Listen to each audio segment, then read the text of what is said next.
2/3 bekas pesakit kategori 4 dan 5 alami kesan jangka panjang selepas sembuh dari COVID-19.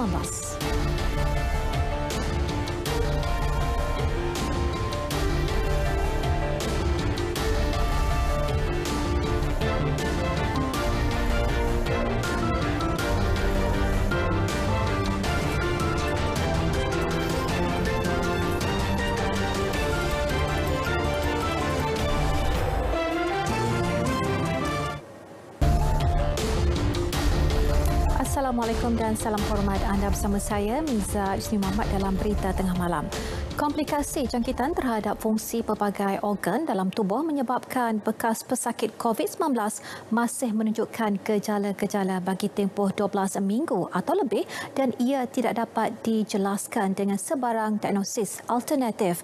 Ketua Pengarah Kesihatan Tan Sri Dr. Nur Hisham Abdullah berkata situasi tersebut dikenali sebagai simptom post-COVID. Menurut beliau, The National Institute for Health and Care Excellence (NICE) United Kingdom mengeluarkan satu garis panduan mengenai long COVID atau sindrom post-COVID pada 18 Disember 2020. Sehubungan itu berdasarkan kajian klinikal dijalankan Kementerian Kesihatan Malaysia KKM membabitkan 1,004 pesakit kategori 4 dan 5 yang menerima rawatan susulan didapati 66% daripada mereka mengalami sindrom post-COVID. Antara 5 simptom yang kerap dialami oleh bekas pesakit COVID-19 terlibat adalah kelesuan, kesukaran bernafas apabila melakukan aktiviti, sukar tidur malam, batuk dan kegelisahan. Sehingga kini ujarnya rawatan yang ditawarkan adalah berdasarkan simptom yang dipamerkan pesakit dan fungsi tubuh yang terbabit. Tan Sri Dr. Nur Hisham menambah rujukan kepada bidang kepakaran yang berkaitan akan dilakukan bagi memastikan pesakit mendapat rawatan klinikal yang optimum. Kajian klinikal akan terus dijalankan bagi memahami dan mengenal pasti kesan sindrom post-COVID dan ia akan dimaklumkan kepada umum dari semasa ke semasa. Sementara itu, kapasiti Pusat Kuarantin dan Rawatan COVID-19 berisiko rendah PKRC di seluruh negara kini berada pada tahap 60% dan menurut Ketua Pengarah Agensi Pengurusan Bencana Negara NADMA, Dato' Dr. Aminuddin Hasim, pihaknya sentiasa bersedia dengan beberapa pilihan sekiranya jumlah pesakit di PKRC terus bertambah. Jelas beliau, keutamaan diberi kepada kawasan yang mempunyai kepadatan penduduk tinggi seperti di Lembah Kelang dan Johor Bahru. Kalaulah 80% saja kita kena cari option tertentu. Tapi kita ada option itu. Sebab kita selain daripada itu kita ada 360 institut latihan awam persekutuan satu Malaysia. Itu merupakan potensi. Namun begitu, kebanyakan institut latihan awam ini telah kita gunakan sebagai pusat kuarantin yang balik daripada luar negara dahululah kita pakai situ. Dato' Dr. Aminuddin melawat PKRC Arena Badminton Ipoh Perak. Terdapat kira-kira 440 katil di PKRC tersebut dengan 80% daripadanya telah diisi. Majlis Agama Islam dan Adat Resam Melayu Pahang MUIB telah menyumbang barangan keperluan bernilai RM500,000 kepada 6 pusat kuarantin dan rawatan COVID-19 berisiko rendah PKRC yang beroperasi sepanjang pelaksanaan Perintah Kawalan Pergerakan PKP. Dan terbaru, MUIB turut menyumbangkan barangan keperluan seperti sejadah, Al-Quran, telekong, kain pelikat dan makanan bernilai RM75,000. Ketua Pegawai Eksekutif MUIB Datuk Ahmad Hairi Husin berkata bantuan itu diserah kepada Hospital Tengku Ampuan Hafzan HTAA Kuantan untuk diagih kepada pesakit di PKRC yang terlibat.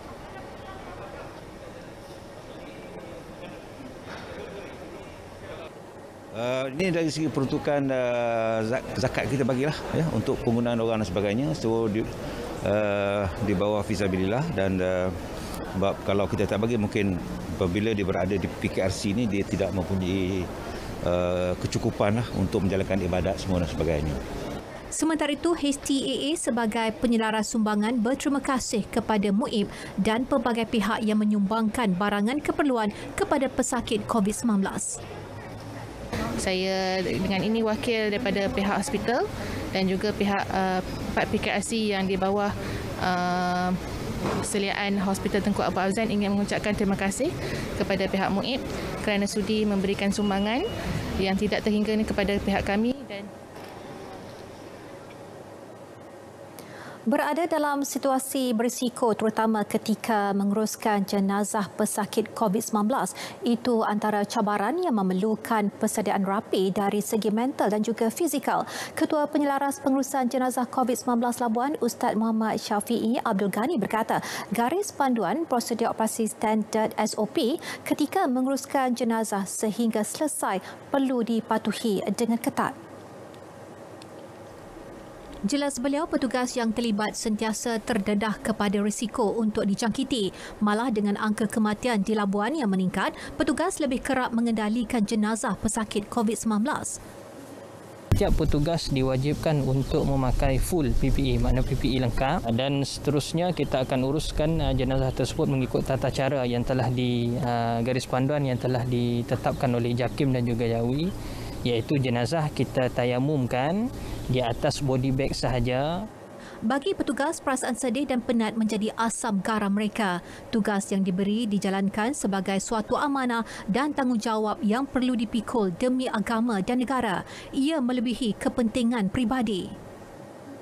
Takut memang takutlah. Kami pun apa boleh buat, disebabkan bertugas terpaksa jugalah untuk menjalankan tugas kan, membantu yang mana-mana yang patutlah.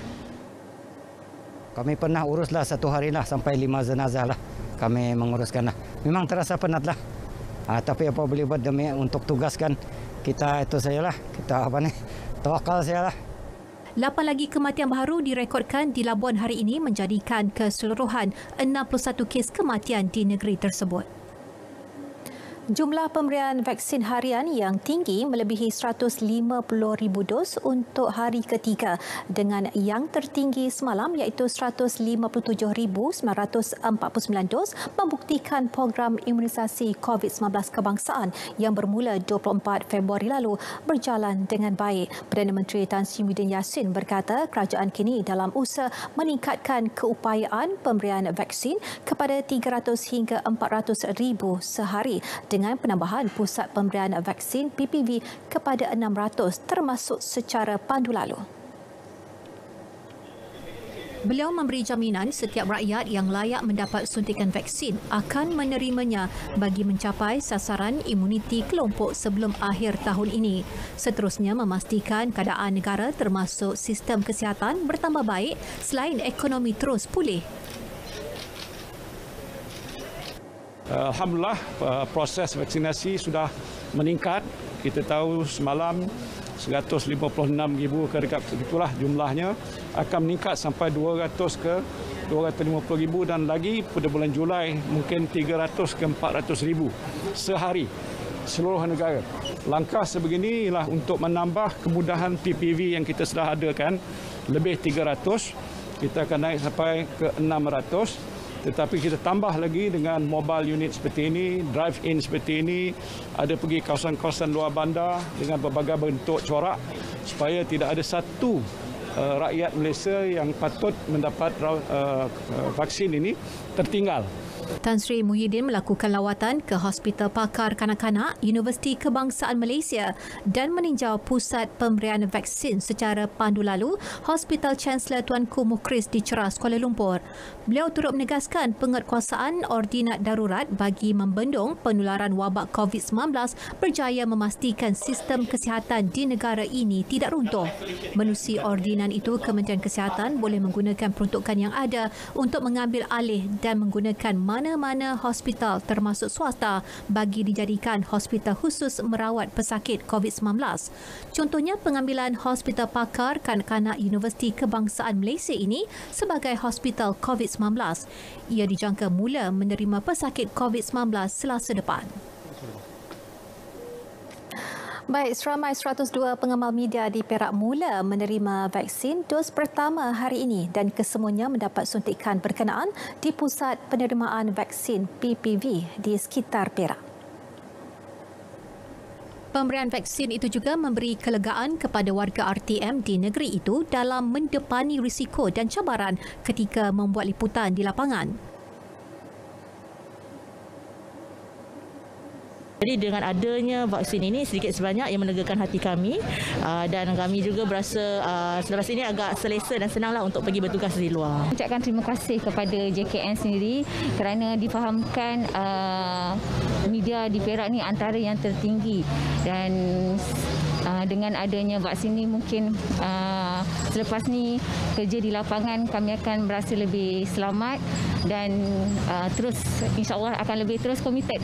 Kalau rasa takut apa semua buang ke tepi dulu sebab vaksin ni akan menyelamatkan nyawa kita semua. Tolong register kat Mas Sejahtera. The fear is always there. So now finally that we are getting, I think most of us are very more confident carrying out our jobs lah. Harap this vaksin akan diperluaskan lagi untuk rakan-rakan media yang lain di negeri yang lain yang masih belum mendapat vaksin because as we know media is part of frontliners as well. Persediaan giat dijalankan di Dewan Komuniti Sibujaya yang akan digunakan sebagai pusat pemberian vaksin bermula esok.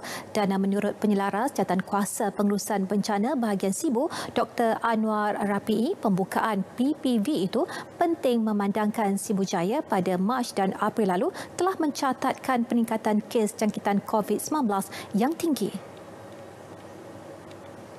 Katanya PPV Dewan Komuniti Sibujaya mempunyai kapasiti memberikan sebanyak 600 dos sehari. Selain itu, klinik kesihatan Sibujaya juga kini beroperasi sebagai PPV dengan kapasiti 200 dos vaksin sehari.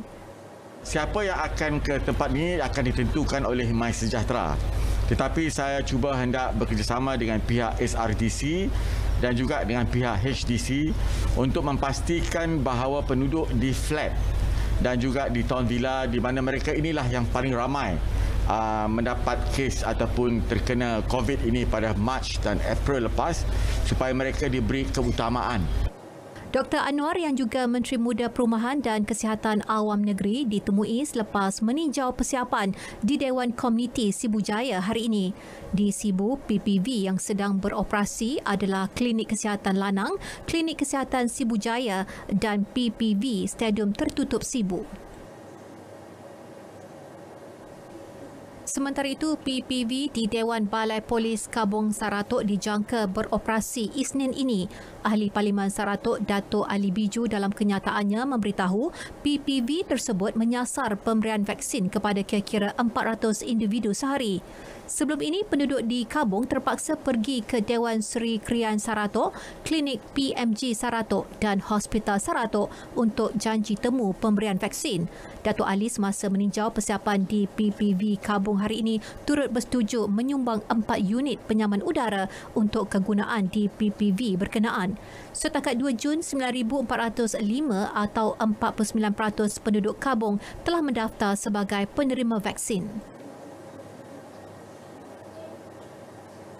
Pusat Persidangan dan Pameran Antarabangsa MINDS MIECC di Seri Kembangan akan dijadikan satu lagi PPV Mega bagi kawasan Lembah Kelang bermula Isnin ini. Badan Bertindak Imunisasi COVID-19 CITF menjelaskan PPV tersebut mempunyai keupayaan kapasiti penuh untuk menampung 8,000 janji temu dari pukul 9 pagi hingga 8 malam. Bagaimanapun jumlah janji temu hari pertama untuk MIECC dihadkan kepada 4,900 berbanding kapasiti penuh. Ini bagi menjamin aspek pematuhan prosedur operasi standard SOP yang ketat sepanjang tempoh pandemik. PPV MIECC merupakan satu daripada 7 buah PPV Mega berkapasiti besar seperti di MITEC, KLCC dan UiTM Puncak Alam dan Protect Health Corporations No. Berhad Protect Health iaitu syarikat tidak berasaskan keuntungan milik Kementerian Kesihatan KKM akan menguruskan PPV MIECC.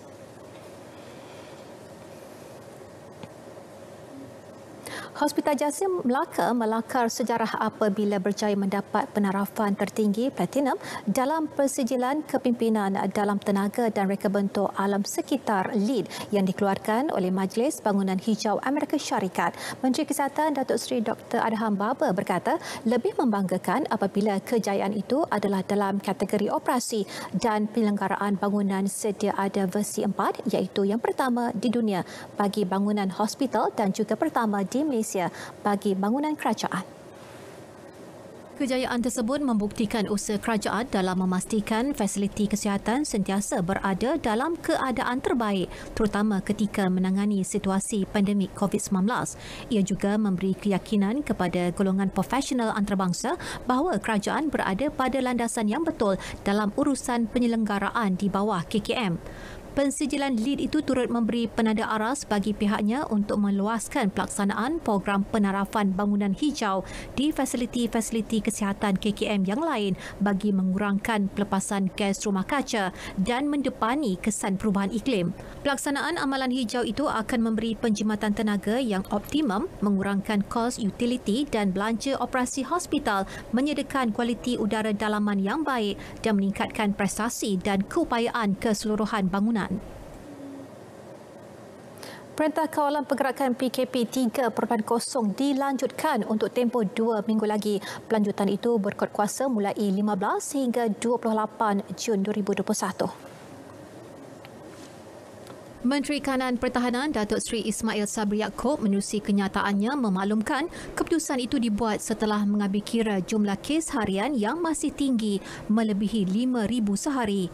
Menurut beliau, purata kes baharu sehingga semalam ialah 6,871.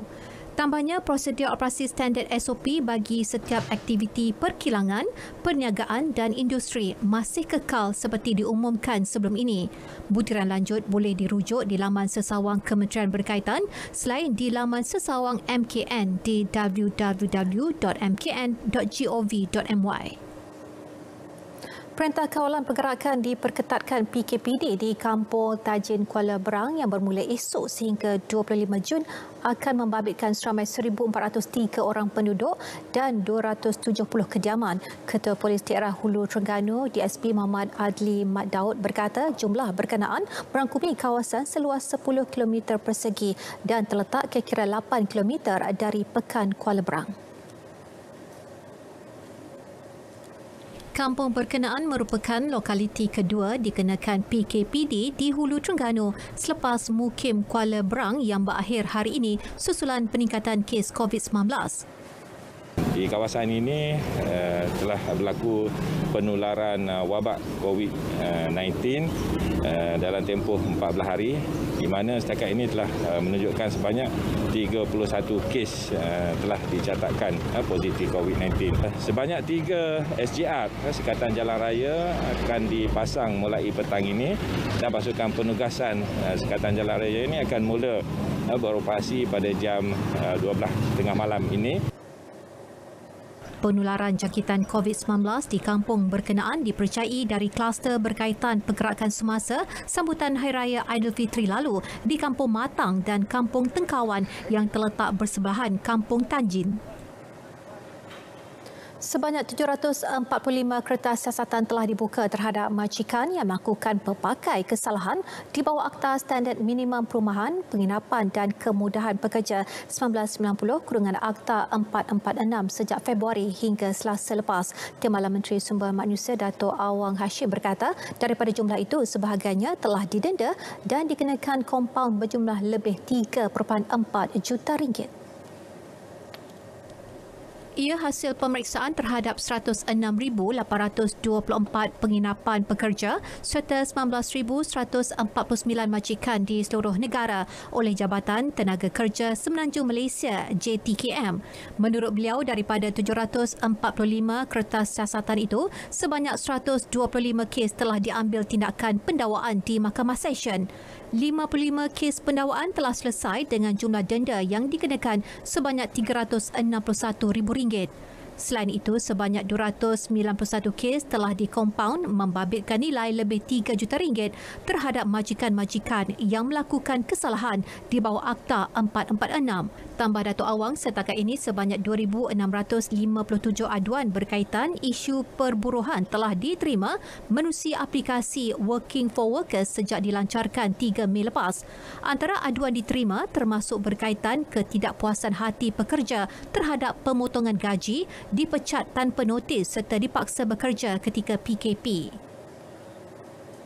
Kesemua 293 pelajar yang menduduki sijil pelajaran Malaysia SPM 2020 dari 5 institusi pendidikan kendalian Majlis Agama Islam Wilayah Persekutuan Mawib lulus 100%. Menteri di Jabatan Perdana Menteri Hal Ehwal Agama, Datuk Dr. Zulkifli Muhammad Al-Bakri menerusi perkongsian di laman Facebooknya berbangga dengan pencapaian tersebut.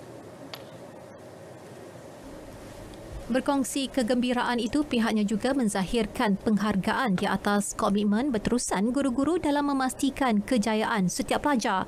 Dalam merealisasikan kejayaan tersebut, komitmen pembayar zakat antara yang amat beliau hargai. Ujarnya, manfaat sumbangan zakat tersebut memberi impak besar terhadap pembangunan sektor pendidikan di wilayah persekutuan sekaligus melahirkan modal insan berkualiti di masa hadapan. Institusi pendidikan terlibat adalah Pondok Moden Al-Abakirah, Maklim Al-Sunan Lil Dirasati Al-Sunnah Al-Nabawiyah, Sekolah Menengah Agama Mawib Kuala Lumpur dan Labuan serta Sekolah Menengah Integrasi Sains Tahfiz. Kedah mencatat rekod tertinggi nilai pelaburan diluluskan berjumlah RM43 bilion bagi suku pertama tahun ini mengatasi beberapa negeri perindustrian utama Malaysia. Menteri Besar Muhammad Sanusi Mat Noor berkata pencapaian itu dianggap menakjubkan kerana ia berlaku dalam suasana muram pelbagai sektor di seluruh dunia. Jelasnya, Kedah terus berjaya meraih keyakinan pelabur hasil kerjasama erat semua pemegang taruh dan kesungguhan pegawai kerajaan di semua peringkat. Pihaknya yakin nilai pelaburan diluluskan negeri itu tahun ini akan terus meningkat berikutan data yang dikeluarkan Lembaga Pembangunan Pelaburan Malaysia MIDA adalah hanya bagi tempoh suku pertama. Semalam MIDA mengumumkan Malaysia mencatat pelaburan diluluskan bernilai RM80.6 bilion bagi tempoh Januari hingga Mac 2021. Ia peningkatan 95.6% berbanding tempoh sama tahun lalu iaitu sebanyak RM41.2 bilion. Tahun lalu Kedah mencatat nilai pelaburan yang diluluskan berjumlah RM5 bilion merangkumi sektor perkilangan, perkhidmatan dan juga sektor utama. Menolak vaksin mungkin kalau katakan boleh mendatangkan mudarat, maka dia sama macam kita membunuh diri. Hampir juga saya ditebuk leher, paru-paru saya dah tak boleh nak pump oksigen dekat seluruh badan. Saya terpaksa dipengsankan sekali lagi. Covid tu benar, efek dia tu benar. Nauzubillah. Kalau boleh kita elak, kita elak.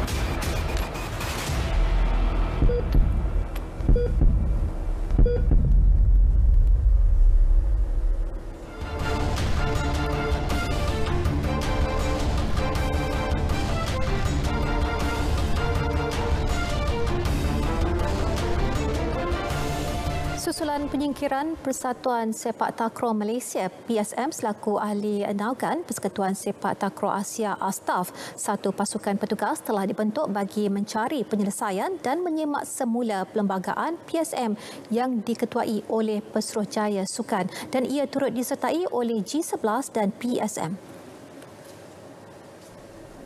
Menerusi satu kenyataan daripada Pejabat Pesuruhjaya Sukan, kerjasama dan semangat berpasukan perlu bagi menyediakan asas tadbir urus Badan Sukan Induk Sepak Takraw yang berintegriti, telus dan adil, seterusnya mengembalikan semula keyakinan penggiat sepak takraw dan rakyat terhadap sukan warisan itu.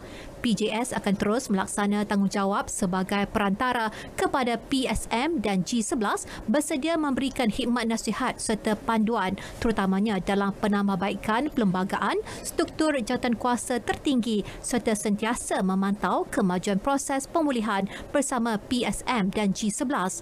Terdahulu, satu perbincangan secara dalam talian telah diadakan pada 9 Jun 2021. Semua pihak bersepakat bahawa langkah penyelesaian perlu mengikut proses berdasarkan perundangan dan perlembagaan Akta Pembangunan Sukan 1997 / Akta 576, Perlembagaan Persatuan Sepak Takraw Malaysia PSM dan Perlembagaan Persekutuan Sepak Takraw Asia ASTAF. Masa depan jurulatih skuad rugby 15S negara Brad Mika akan ditentukan sama ada khidmatnya masih diperlukan atau tidak selepas mendapat keputusan muktamad daripada Mesyuarat Asia Rugby AR berkaitan tarikh baharu kejohanan dan format perlawanan dalam Divisyen Premier Kejohanan Rugby Asia ARC 2021.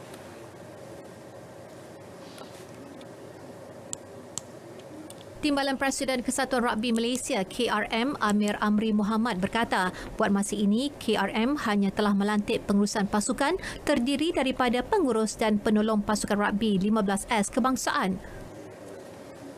Pihak Kesatuan Rugby Malaysia akan mengumumkan pelantikan rasmi ketua dan penolong jurulatih setelah pihak Rugby Asia mengesahkan tarikh rasmi Kejohanan Rugby Asia ARC 2021. Tambahnya lagi, lembaga jurulatih yang dipengerusikan jurulatih Lee Yung Fa telah mencalonkan Brad Mika sebagai jurulatih bagi mengendalikan skuad bunga raya di ARC nanti. Namun pihak KRM menegaskan sekiranya ada sebarang kesulitan, pihak lembaga kejurulatihan harus menamakan calon baharu untuk diketengahkan dalam mesyuarat Esko KRM.